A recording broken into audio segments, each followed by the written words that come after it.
हरे कृष्णा। सभी भक्तों को राधे राधे। आज श्रीमद् भागवत महापुराण की कथा का जो है उसका नाम है भक्ति योग की महिमा तथा ध्यान विधि का वर्णन। तो अभी जो है सो कथा में कृष्ण भगवान उद्धव जी को उपदेश दे रहे हैं एकादश स्कंद में, तो उसके बारे में कथा है। तो पहले मैं भगवान नाम ले लूँ। श्री कृष्ण गोविंद हरे मुरारे, हे नाथ नारायण वासुदेव। श्री कृष्ण गोविंद हरे मुरारे, हे नाथ नारायण वासुदेव। हरे कृष्णा कृष्ण कृष्ण हरे हरे, हरे राम राम राम हरे हरे। हरे कृष्णा कृष्ण कृष्ण हरे हरे, हरे राम राम राम हरे हरे। बोलिए श्रीमद् भागवत भगवान की जय। सद्गुरुदेव भगवान की जय। सब साधु संतों की जय, भक्तों की जय, सद्गुरुदेव की जय। भगवान वेद व्यास सुखदेव जी महाराज की जय। वृंदावन धाम की जय। बोलिए श्री कृष्ण कन्हैया लाल की जय। श्री राधा रमन बिहारी जी की जय। जय जय श्री राधे, जय जय श्री राधे, जय जय श्री राधे श्याम। कृष्णाय वासुदेवाय देवकी नंदनाय च नंदगोपकुमाराय गोविंदाय नमो नमः। नमः पंकजनाभाय नमः पंकजमालिने, नमः पंकजनेत्राय नमस्ते पंकजांगये। हे कृष्ण करुणा सिंधु दीनबंधु जगतपते, गोपेश गोपिका कांत राधा कांत नमस्तुते। उद्धव जी ने पूछा, श्री कृष्ण ब्रह्मवादी महात्मा आत्मकल्याण के अनेकों साधन बतलाते हैं। उनमें अपनी अपनी दृष्टि के अनुसार सभी श्रेष्ठ हैं अथवा किसी एक की प्रधानता है। मेरे स्वामी, आपने तो अभी अभी भक्ति योग को ही निरपेक्ष एवं स्वतंत्र साधन बतलाया है, क्योंकि इसी से सब ओर से आसक्ति छोड़कर मन आप में ही तन्मय हो जाता है। भगवान श्री कृष्ण ने कहा, प्रिय उद्धव, यह वेदवाणी समय के फेर से प्रलय के अवसर पर लुप्त हो गई थी। फिर जब सृष्टि का समय आया तब मैंने अपने संकल्प से ही इसे ब्रह्मा को उपदेश किया। इसमें मेरे भागवत धर्म का ही वर्णन है। ब्रह्मा ने अपने ज्येष्ठ पुत्र स्वयंभू मनु को उपदेश किया और उनसे भृगु, अंगिरा, मरीचि, पुलह, अत्रि, पुलस्त्य और क्रतु इन 7 प्रजापति महर्षियों ने ग्रहण किया। तदनंतर इन ब्रह्मर्षियों की संतान देवता, दानव, गुहयक, मनुष्य, सिद्ध, गंधर्व, विद्याधर, चारण, किन्देव, किन्नर, नाग, राक्षस और किमपुरुष आदि ने इसे अपने पूर्वज इन्हीं ब्रह्मर्षियों से प्राप्त किया। सभी जातियों और व्यक्तियों के स्वभाव, उनकी वासनाएं सत्व, रज और तमोगुण के कारण भिन्न भिन्न है। इसलिए उनमें और उनकी बुद्धि वृत्तियों में भी अनेकों भेद हैं। इसलिए वे सभी अपनी अपनी प्रकृति के अनुसार उन वेद वाणी का भिन्न भिन्न अर्थ ग्रहण करते हैं। वह वाणी ही ऐसी अलौकिक है कि उससे विभिन्न अर्थ निकलना स्वाभाविक ही है। इसी प्रकार स्वभाव भेद तथा परंपरागत उपदेश के भेद से मनुष्यों की बुद्धि में भिन्नता आ जाती है और कुछ लोग तो बिना किसी विचार के वेद विरुद्ध पाखंड मतावलंबी हो जाते हैं। प्रिय उद्धव, सभी की बुद्धि मेरी माया से मोहित हो रही है। इसी से वे अपने अपने कर्म, संस्कार और अपनी अपनी रुचि के अनुसार आत्मकल्याण के साधन भी एक नहीं अनेकों बतलाते हैं। पूर्व मीमांसक धर्म को साहित्याचार्य, यश को काम शास्त्री, काम को योग वेता, सत्य और समदमादि को दंड, नीतिकार ऐश्वर्य को, त्यागी त्याग को और लोकायतिक भोग को ही मनुष्य जीवन का स्वार्थ परम लाभ बतलाते हैं। कर्मयोगी लोग यज्ञ, तप, दान, व्रत तथा यम नियम आदि को पुरुषार्थ बतलाते हैं, परंतु ये सभी कर्म है। इसके फलस्वरूप जो लोग मिलते हैं वे उत्पत्ति और नाश वाले हैं। कर्मों का फल समाप्त हो जाने पर उनसे दुख ही मिलता है, और सच पूछो तो उनकी अंतिम गति घोर अज्ञान ही है। उनसे जो सुख मिलता है वह तुच्छ है, नगण्य है, और वे लोग भोग के समय भी असूया मतलब एक दूसरे से जलन होना, या दूसरे मतलब एक को दूसरे से ईर्ष्या होना, तो असूया का मतलब ये होता है। तो असूया आदि दोषों के कारण शोक से परिपूर्ण है, इसलिए इन विभिन्न साधनों के फेर में न पड़ना चाहिए। प्रिय उद्धव, जो सब ओर से निरपेक्ष बेपरवाह हो गया है, किसी भी कर्म या फल आदि की आवश्यकता नहीं रखता और अपने अंतःकरण को सब प्रकार से मुझे ही समर्पित कर चुका है, परमानंद स्वरूप मैं उसकी आत्मा के रूप में स्फुरित होने लगता हूँ। इससे वह जिस सुख का अनुभव करता है वह विषय लोलुप प्राणियों को किसी प्रकार मिल नहीं सकता।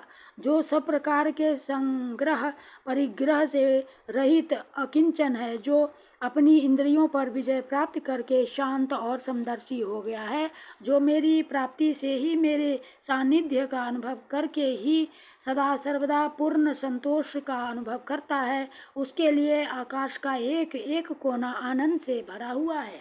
जिसने अपने को मुझे सौंप दिया है वह मुझे छोड़कर न तो ब्रह्मा का पद चाहता है और न देवराज इंद्र का। उसके मन में न तो सार्वभौम सम्राट बनने की इच्छा होती है और न वह स्वर्ग से भी श्रेष्ठ रसातल का ही स्वामी होना चाहता है। वह योग की बड़ी बड़ी सिद्धियों और मोक्ष तक की अभिलाषा नहीं करता। उद्धव, मुझे तुम्हारे जैसे प्रेमी भक्त जितने प्रियतम हैं उतने प्रिय मेरे पुत्र ब्रह्मा, आत्मा शंकर, सगे भाई बलराम जी, स्वयं अर्धांगिनी लक्ष्मी जी और मेरा अपना आत्मा भी नहीं है, जिसे किसी की अपेक्षा नहीं, जो जगत के चिंतन से सर्वथा उपरत होकर मेरे ही मनन चिंतन में तल्लीन रहता है और राग द्वेष न रखकर सबके प्रति समान दृष्टि रखता है। उस महात्मा के पीछे पीछे मैं निरंतर यह सोचकर घुमा करता हूँ कि उसके चरणों की धूल उड़कर मेरे ऊपर पड़ जाए और मैं पवित्र हो जाऊँ। जो सब प्रकार के संग्रह परिग्रह से रहित हैं, यहाँ तक कि शरीर आदि में भी अहंता ममता नहीं रखते, जिनका चित्त मेरे ही प्रेम के रंग में रंग गया है, जो संसार की वासनाओं से शांत उपरत हो चुके हैं और जो अपनी महत्ता उदारता के कारण स्वभाव से ही समस्त प्राणियों के प्रति दया और प्रेम का भाव रखते हैं, किसी प्रकार की कामना जिनकी बुद्धि का स्पर्श नहीं कर पाती, उन्हें मेरे जिस परमानंद स्वरूप का अनुभव होता है उससे और कोई नहीं जान सकता, क्योंकि वह परमानंद तो केवल निरपेक्षता से ही प्राप्त होता है। उद्धव जी, मेरा जो भक्त अभी जितेंद्रिय नहीं हो सका है और संसार के विषय बार बार उसे बाधा पहुंचाते रहते हैं, अपनी ओर खींच लिया करते हैं, वह भी क्षण क्षण में बढ़ने वाली मेरी प्रगल्भ भक्ति के प्रभाव से प्रायः विषयों से पराजित नहीं होता। उद्धव, जैसे धधकती हुई आग लकड़ियों के बड़े ढेर को भी जलाकर खाक कर देती है, वैसे ही मेरी भक्ति भी समस्त पाप राशि को पूर्णतया जला डालती है। उद्धव, योग साधन, ज्ञान विज्ञान, धर्मानुष्ठान, जप पाठ और तप त्याग मुझे प्राप्त कराने में उतने समर्थ नहीं है जितनी दिनों दिन बढ़ने वाली अनन्य प्रेममयी मेरी भक्ति। मैं संतों का प्रियतम आत्मा हूँ। मैं अनन्य श्रद्धा और अनन्य भक्ति से ही पकड़ में आता हूँ।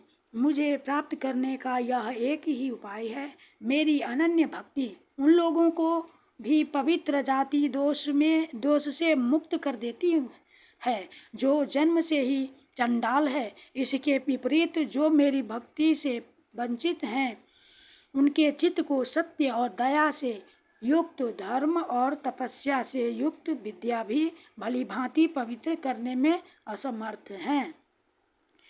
जब तक सारा शरीर पुलकित नहीं हो जाता, चित्त पिघलकर गदगद नहीं हो जाता, आनंद के आंसू आँखों से छलकने नहीं लगते तथा अंतरंग और बहिरंग भक्ति की बाढ़ में चित्त डूबने उतराने नहीं लगता, तब तक इसके शुद्ध होने की कोई संभावना नहीं है।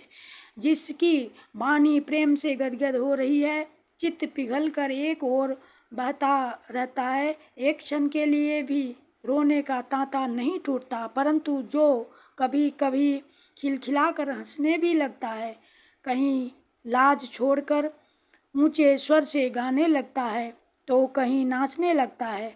भैया उद्धव, मेरा वह भक्त न केवल अपने को बल्कि सारे संसार को पवित्र कर देता है। जैसे आग में तपाने पर सोना मैल छोड़ देता है, निखर जाता है और अपने असली शुद्ध रूप में स्थित हो जाता है, वैसे ही मेरे भक्ति योग के द्वारा आत्मा कर्म वासनाओं से मुक्त होकर मुझको ही प्राप्त हो जाता है, क्योंकि मैं ही उसका वास्तविक स्वरूप हूँ। उद्धव जी, मेरी परम पावन लीला कथा के श्रवण कीर्तन से ज्यों ज्यों चित्त का मैल धुलता जाता है, त्यों त्यों उसे सूक्ष्म वस्तु के वास्तविक तत्वों के दर्शन होने लगते हैं। जैसे अंजन के द्वारा नेत्रों का दोष मिटने पर उनमें सूक्ष्म वस्तुओं को देखने की शक्ति आने लगती है। जो पुरुष निरंतर विषय चिंतन किया करता है उसका चित्त विषयों में फंस जाता है, और जो मेरा स्मरण करता है उसका चित्त मुझ में तल्लीन हो जाता है। इसलिए तुम दूसरे साधनों और फलों का चिंतन छोड़ दो। अरे भाई, मेरे अतिरिक्त और कुछ है ही नहीं। जो कुछ जान पड़ता है वह ठीक वैसा ही है जैसे स्वप्न अथवा मनोरथ का राज्य। इसलिए मेरे चिंतन से तुम अपना चित्त शुद्ध कर लो और उसे पूरी तरह से एकाग्रता से मुझ में ही लगा दो। संयमी पुरुष स्त्रियों और उनके प्रेमियों का संग दूर से ही छोड़कर पवित्र एकांत स्थान में बैठकर बड़ी सावधानी से मेरा ही चिंतन करे। प्यारे उद्धव, स्त्रियों के संग से और स्त्री संगियों के लंपटों के संग से पुरुष को जैसे क्लेश और बंधन में पड़ना पड़ता है, वैसा क्लेश और फंसावट और किसी के भी संग से नहीं होता। उद्धव जी ने पूछा, कमल नयन श्याम सुंदर, आप कृपा करके यह बतलाइए कि मुमुक्षु पुरुष आपका किस रूप से, किस प्रकार और किस भाव से ध्यान करें। भगवान श्री कृष्ण ने कहा, प्रिय उद्धव, जो न तो बहुत ऊंचा हो और न बहुत नीचा ही, ऐसे आसन पर शरीर को सीधा रखकर आराम से बैठ जाए, हाथों को अपनी गोद में रख ले और दृष्टि अपनी नासिका के अग्रभाग पर जमावे। इसके बाद पूरक, कुंभक और रेचक तथा रेचक, कुंभक और पूरक, इन प्राणायामों के द्वारा नाड़ियों का शोधन करे। प्राणायाम का अभ्यास धीरे धीरे बढ़ाना चाहिए और उसके साथ साथ इंद्रियों को जीतने का भी अभ्यास करना चाहिए। हृदय में कमल नालगत पतले सूत के समान ओमकार का चिंतन करे। प्राण के द्वारा उसे ऊपर ले जाए और उसमें घंटा नाद के समान स्वर स्थिर करे। उस स्वर का तांता टूटने न पावे। इस प्रकार प्रतिदिन 3 समय 10 बार ओमकार सहित प्राणायाम का अभ्यास करें। ऐसा करने से 1 महीने के अंदर ही प्राण वायु वश में हो जाता है। इसके बाद ऐसा चिंतन करें कि हृदय एक कमल है, वह शरीर के भीतर इस प्रकार स्थित है मानो उसकी डंडी तो ऊपर की ओर है और मुंह नीचे की ओर। अब ध्यान करना चाहिए कि उसका मुख ऊपर की ओर होकर खिल गया है। उसके 8 दल हैं, यानी पंखुड़ियाँ, 8 पंखुड़ियाँ हैं और उनके बीचों बीच पीली पीली अत्यंत सुकुमार कर्णिका है। कर्णिका पर क्रमशः सूर्य, चंद्रमा और अग्नि का न्यास करना चाहिए।